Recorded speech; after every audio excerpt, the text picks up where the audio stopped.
Alright, here's a hydraulic coupler on a Case IH Magnum. To get it apart, this guy pulls out of the top right there.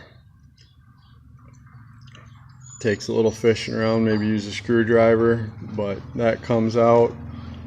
Then you have the spring here held in with a snap ring. That comes out pretty easy.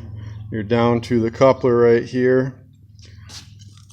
On the side of the body, there's that plug where your drain line, plastic drain line is. You got to take the hose off the plastic line really carefully, and then you can unscrew that plug.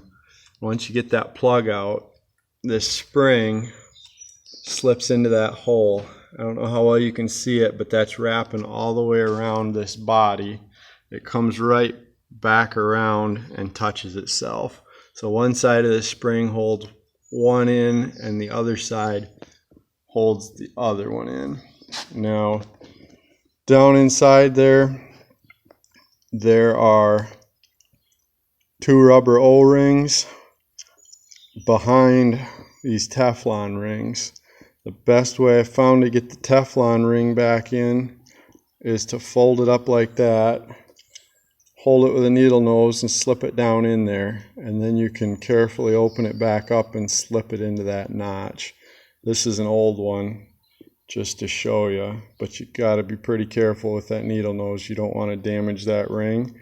And when you have it almost open back up, you have to really work it out into the sides of that groove and be careful, because the tip of it is going to try to stick out. But if you work with it enough to push it back in there, then you can slip that last little bit into the side.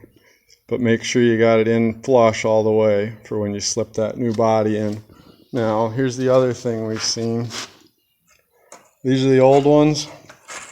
The bottom is a different style than the new ones we got. Hopefully that works and it's not a problem, but everything's the same down to about here, and then you got this extra end on it. Hope that helps.